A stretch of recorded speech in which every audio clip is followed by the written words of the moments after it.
Radhe Radhe everyone, कैसे हो आप लोग सब। आई होप सब अच्छे होंगे। दोस्तों, आज हम अपनी वीडियो में बताएंगे कि हमें लड्डू गोपाल जी को रोज़ किस चीज़ का भोग लगाना चाहिए।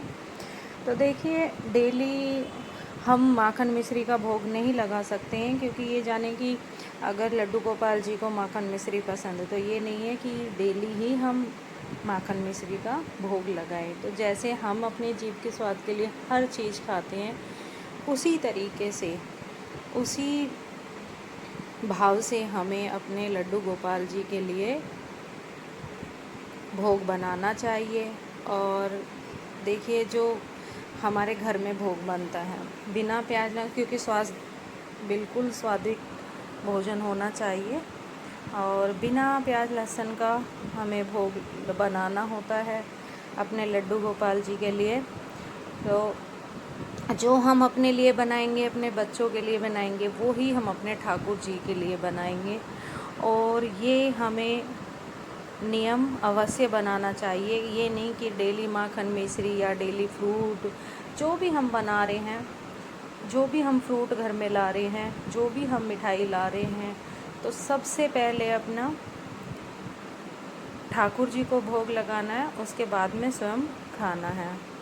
तो अगर देखो, वैसे तो नियम तो ये है, अगर आप ठाकुर जी को भोग लगा रहे हो, आप जिस भाव से लाए हो, उनको बच्चे के भाव से लाए हो और उसी हिसाब से उनकी सेवा करनी है, तो उनके लिए आप स्वयं भोजन बनाएं और उनको अपने हाथों से भोजन खिलाएं, तो ही इसका फल मिलता है। हम अगर लड्डू गोपाल जी को रखते हैं तो उसके सेवा का फल हमें तभी मिलेगा। देखिए, यशोदा के पास भी कम दासियाँ नहीं थी उनको भोजन बनाने के लिए, लेकिन वो अपने हाथों से ठाकुर जी, बाल गोपाल जी के लिए खाना बनाती थी और तब उनको वो भोग लगाती थी। तो अब मंदिर में पंडित जी पूजा कर रहे हैं तो उनको फल मिलेगा। इसीलिए देखिए, अगर हम घर में हमने सेवा करने के लिए अपने बाल गोपाल जी को रखा है किसी भी निष्ठा से, जैसे हमने कुछ भी विचार करके या किसी भी तरीके से हम अपने लड्डू गोपाल जी को लेके आए हैं, तो हमें उसी भाव से उनकी पूजा भी करनी चाहिए।